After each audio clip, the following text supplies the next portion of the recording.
안녕하세요. 안녕하세요. 대터의 주간 환율 전망이 돌아왔습니다. 이번 주에는 조금 틀렸죠. 네, 하단이 조금 뚫렸어요.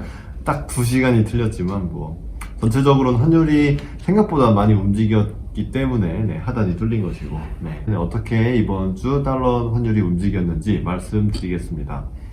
10월 21일부터 25일까지 저점이 제가 70원을 말씀드렸고 그 전주에는 67원이라고 했는데 이번 주에 빠졌습니다.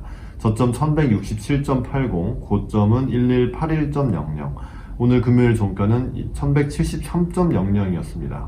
기본적으로는 이제 브렉시트가 만약에 그러니까 이게 좀 해결 기미가 보이면 파운드가 강세를 보이면서 달러 인덱스는 상대적인 약세를 보이면서 달러 약세. 그러다 보니까 그러니까 이거는 사실은 재료가 있었다기보다는 수요와 공급으로 설명을 드려야 될 것 같은데, 기존에 있었던 달러 매수 포지션들이 청산이 되면서, 그러니까 이익 실현을 했을 수도 있고 손절을 했을 수도 있는데, 그러면서 달러를 많이 팔아버리는 바람에, 그래서 한국 수출은 20일까지도 계속 안 좋게 나왔지만, 그럼에도 불구하고 위안화가 계속 강세를 좀 보이는 편이고요. 코스피도 좀 상승세를 보이면서 달러 환율은 지난주 대비해서 10원 가까이 빠지는 상황이었습니다.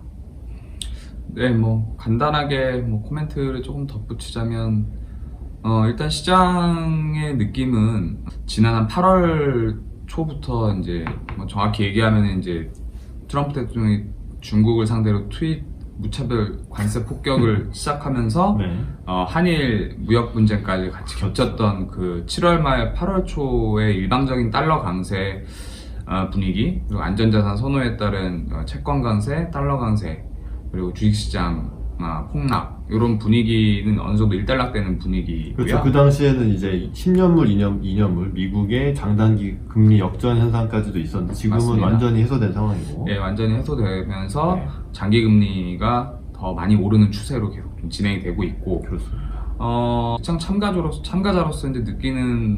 지난 일주일의 소회는 확실히 그동안 쌓아왔던 달러 매수 포지션을 정리하는, 아직 그 달러 쇼 포지션, 달러 매도 포지션 우위 상황까지는 가진 않았지만, 그렇죠. 기존에 많이 쌓아놨던, 올 한 해 동안 쌓아놨던 달러 매수 포지션이 어느 정도 처분되는 듯한 느낌. 역시 한 2주 전부터 좀 느꼈던 건데, 오를 때는 좀 버거워 보이고, 내릴 때는 좀 속도가 좀 빠른, 그렇죠. 이런 분위기를 좀 감지되는 걸로 봐서는 확실히 이제 무언가 불확실성이 하나씩 제거되는 모습을 보일 때마다 갭다운 할 만한 어떤 분위기는 갖춰졌다. 갭다운은 갑자기 환율이 다음날 자고 일어나서 훅 빠지고 이런 걸 말씀드리는 거죠. 맞습니다. 그런 분위기가 좀 감지되고, 그렇습니다. 저희 예상보다도 훨씬 좀 그 하락 우위 분위기가 좀 강했던 것 같아요. 갑자기 왔죠. 지난주에 저희가 방송 녹화할 때는 다음 주에 별게 얘기해서 했는데 월요일 화요일부터 갑자기 훅 빠지고 아주 특별한 이벤트나 뉴스는 없었는데, 일단은 추가 악재가 발견되지 않았다는 점, 아무 일도 일어나지 않으면 일단 시장이 안도하는구나. 그렇죠. 저도 이번 주에 그래서 한마디로 말해서 무소식이 희소식이다, 이런 표현을 할 수 있을 것 같은데, 미중은 어쨌든 무역 합의를 했고요. 여기에 대해서 이게 실제로 일어날지, 그러니까 합의가 지켜질지 아닐지, 사인을 할지에 대해서는 사실 좀 되게 조용해졌어요. 서로 공격을 하지도 않고, 사실은 긍정적인, 예를 들면 중국이 미국산 농산물 우리 사고 있다, 이런 코멘트가 나오는 정도. 그 다음에 결국은 사인을 할 것처럼 그 에이펙 칠레에서 다 11월에 사인을 할 것처럼 얘기가 되고 있기 때문에 그런 조용한 분위기가 이제는 달러의 강세, 달러의 상승 분위기로 재료로 작용할 만한 게 사라졌구나. 그러면서 그 기존에 달러를 들고 있었던 사람들이 내다 팔기 시작한 거죠. 일단은 그동안 그 무역 협상에 진전이 있었다는 코멘트 이후에도 끊임없이 잡음이 나오고, 트럼프 대통령의 돌발 트윗이나 무역 합의까지 갈 길 멀다, 이런 중간중간에 그런 악재들이 툭툭 튀어나왔던 과거와는 달리 아직까지는 좀 조용한 편이에요. 그리고 일단 그 스몰 딜이지만 1차 합의문에 서명까지 가기에는 아직 한 2, 3주의 시간이 남아 있지만 예전 방송에도 저희가 말씀드렸듯이 시진핑 주석이나 트럼프 대통령 모두 국내 경기 둔화로 인해 좀 압박을 받고 있는 상황이죠. 그렇죠. 그래서 네. 서로 얻어갈 게 무역 협상을 통해서 얻어갈 게 훨씬 많은 상황이기 때문에 그런 정치적인 셈법까지 계산한다면 먼저 섣불리 그 공격하거나 돌발 행동을 취할 유인은 예전보다 확실히 줄어든 것 같아요. 이제 좀 쫄아야죠, 둘 다. 네네. 트럼프, 시진핑 둘 다 좀 쫄아야 되고. 조심하는 듯한 느낌이 듭니다.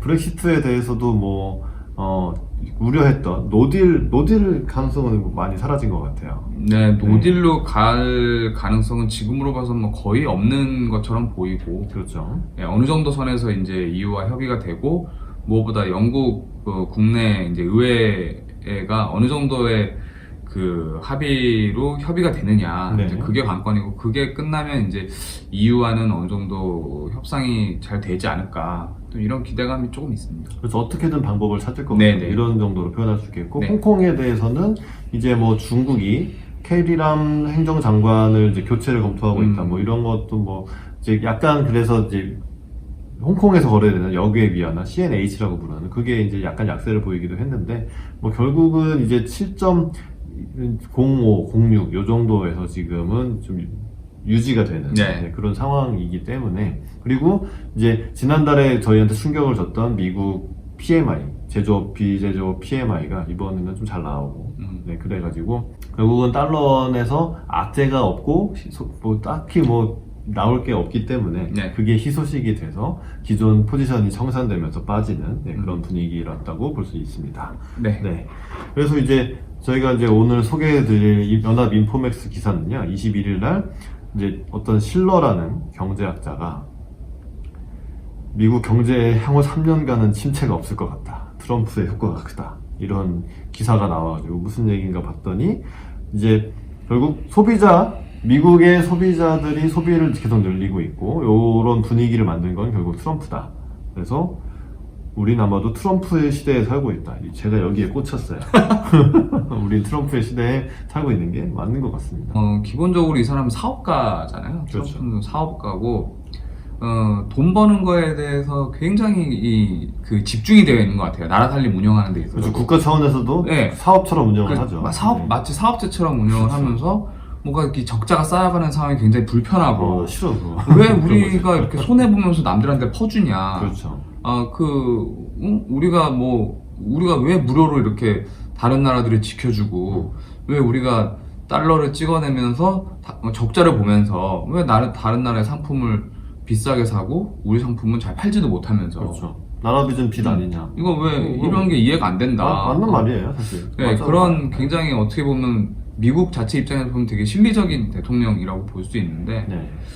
좀 그런 측면에서 보면은 역시나 트럼프의 재임 기간, 특히 이 재선 전 내년까지는 어느 정도 시장의 우호적인 환경이 좀 계속 조성될 것 같다는 네. 그런 좀 확신이 또 드네요. 이 기사를 보니까. 맞습니다. 네. 그래서 이런 표현들 되게 마음에 들더라고요. 우리는 트럼프의 시대에 살고 있다.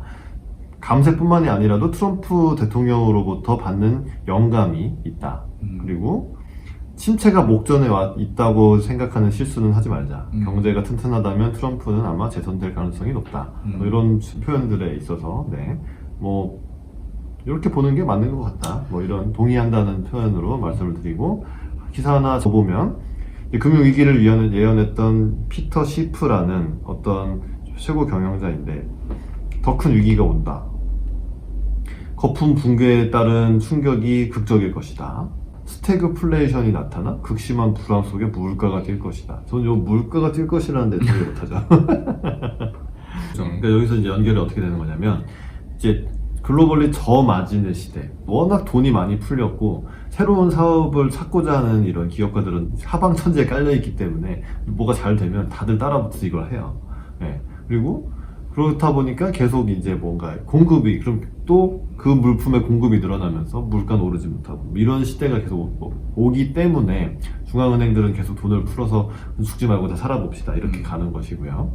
자, 이런 상황에서 다음 주 연준이 연결이 될 수가 있는데 이 뉴노멀 돈은 계속 풀리고 금리는 계속 낮고 이 금리를 높인다고 한들 그러면은 그러니까 워낙 마진이 다들 낮은데 여기서 금융비용 대출 받아서 이자 비용이 늘어나면은 못 갚아요. 그러니까 다 힘들어지는 거니까 계속 금리는 낮을 수밖에 없죠. 이런 상황을 연준도 알고 있을 거라고 보기 때문에 다음 주에 25bp를 내리고 계속 지켜보면서 좀 더 금리를 더 내릴 수도 있다는 그런 언지를 주지 않을까 이런 기대를 해보고 있습니다. 뭐 저는 다음 주 이제 FOMC에서 금리 25bp 인하는 뭐 이제 거의 시장에서 기정사실화하고 있고 네. 거의 뭐 95% 정도 되니까 맞아요. 거의 한다고 보는 게 합리적인 기대 같고요. 네.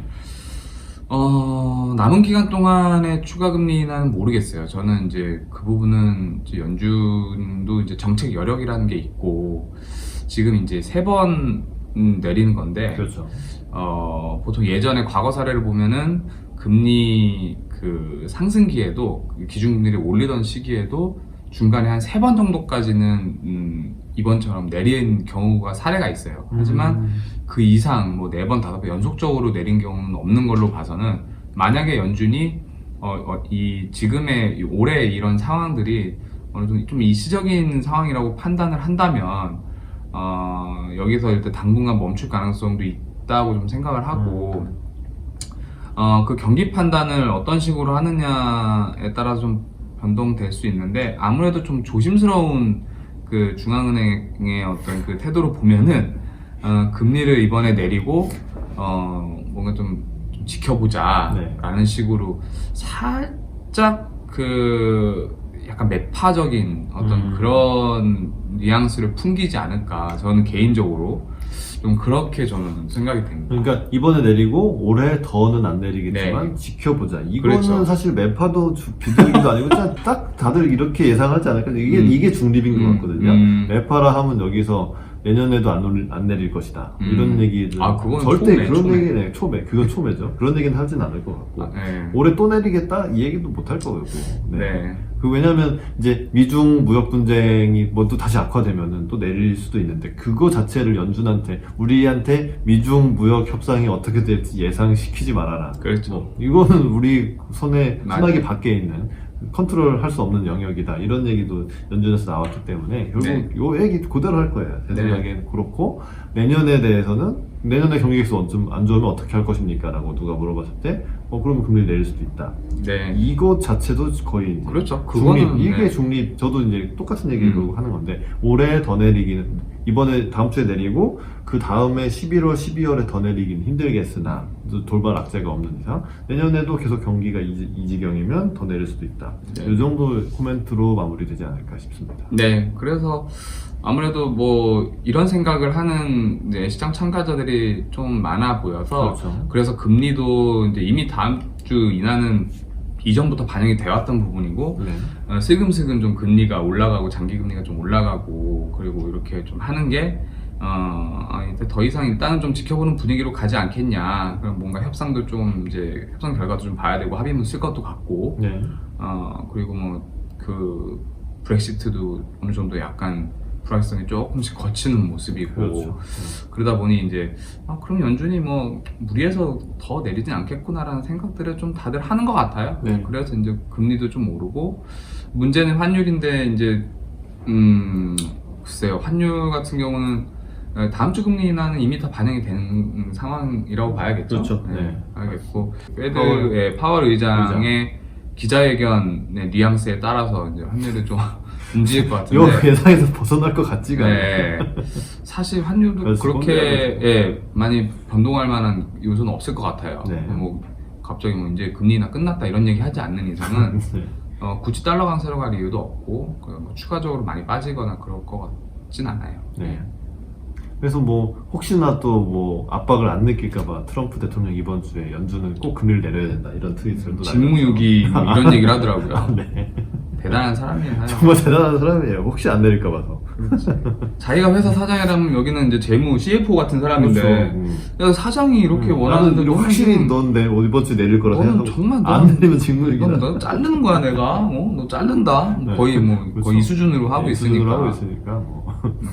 추가로 뭐 제가 얼마 전에 봤던 뭐 짧은 기사에는 네. 지금 월가에 있는 그 월가 금융시장에 있는 그 사람들은 트럼프의 재선 가능성을 한 65% 이상, 미니멈 65% 이상으로 다 보고 있고, 높게 보는 데는 한 7, 80%까지 트럼프 재선을 본다고 하니까 지금 미국 정치권에서 이제 뭐 민주당이 다음 대선을 잡을 수 있다, 약간 이런 어떤 지지율과는 조금 반대로 금융계에서는 트럼프의 재선을 거의 확신하는 분위기더라고요.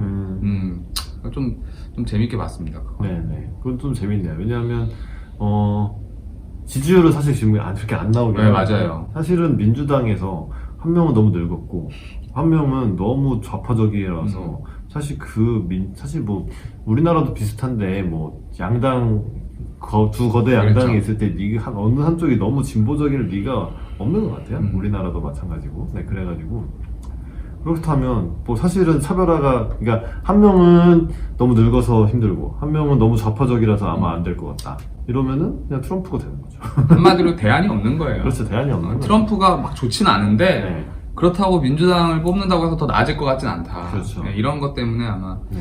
좀 그런 재선 가능성 높게 보는 것 같습니다. 네, 그렇습니다. 다음 주 전망 해보겠습니다. 지금 73원인데 저는 60원대 진입한다고 보겠습니다. 그래서 1157원부터 80원까지로 약간 넓지만, 네. 이유는 FOMC 뭐 예상에서 크게 벗어나진 않을 것 같고 매보다는 비둘기의 가능성이 좀 더 높겠죠. 지금 직무유기 안 하려면 그런 트럼프가 표현한 그 직무유기를 안 하려면 뭐 그렇게 될 것 같고, 월 말이니까 우리나라 수출 업체들이 달러를 파는 것도 있을 것 같고요. 그 다음에 현재로서는 이제 이번 주에 좀 달러를 많이 팔아서 이제 환투기 세력의 포지션 자체는 이제 중립적이라고 보여지는데, 이제 슬슬 숏 포지션, 달러 매도 포지션을 구축하려면 좀 더 팔아야 된다고 본다면 이제 약간 이번 주에 달러 공급 압력이 가중되면서 좀 더 빠지는, 그렇게 보겠습니다. 어떻게 네. 보시나요? 네, 저도 지금 이 달러 강세가 꺾인 이 추세가 뭐 단기간에 돌아서서 다시 달러 강세 쪽으로 갈 것 같은 생각은 안 들고요. 일단은 요 하락세를 좀 더 이어가는 모습을 보이겠으나 속도 조절은 좀 할 것 같다라는 생각을 하고, 개인적으로는 한 66원 정도가 지금 그 지난 한 1년 한 10개월 정도의 달러 강세 추세의 어떤 그 추세선의 이제 바닥이라고 저는 이제 보고 있는데, 네. 그 65원, 66원대가 빠지면은 말씀하셨듯이 맞아. 네, 5자를 볼 수도 있죠. 볼 그렇죠. 수 있고. 네. 왜냐면 선언하자면 지금 200일 이동평균선이 65원, 64원 그런가요? 거기 딱 있어요. 하필 또 거기다 걸려 있군요. 거기 걸려 있어가지고 예, 예. 이게 이제 한 번에 뚫기는 어렵겠지만 아마 트라이를 할 것 같습니다. 60원이 깨질 수 있는, 네, 깨진다면이니까. 그렇죠. 그래서 저는 그 66원, 65원대를 두고 좀 공방이 이루어질 것 같아서 네. 한 62원에서 네. 한 1182원? 82원. 예, 뭐 이 정도로 할 것 같습니다. 조금 더 욕심내보자면 50원대 갈 것 같은데 그게 다음 주는 아닐 것 같아서 저는 한 그 정도로 네. 하락세는 좀 이어지는 걸로 네. 그렇게 예상하겠습니다. 알겠습니다. 네. 저희 시청해주셔서 감사드리고, 도움이 되셨다면 댓글도 달아주시고, 네. 구독도 눌러주시고, 좋아요도 눌러주시면 저희한테 큰 도움이 되겠습니다. 네. 잘 부탁드리겠고요. 저희들의 의견은 개인 의견이고 저희들이 다니는 은행이랑은 아무런 상관이 없습니다. 그리고 투자는 여러분 개인의 판단에 의해서 하시는 것이고 저희들의 의견은 참고만 해주시면 감사하겠습니다. 네, 그럼 저희 델터의 주간 환율 전망은 다음 주에 다시 돌아오겠습니다. 시청해주셔서 감사합니다. 감사합니다.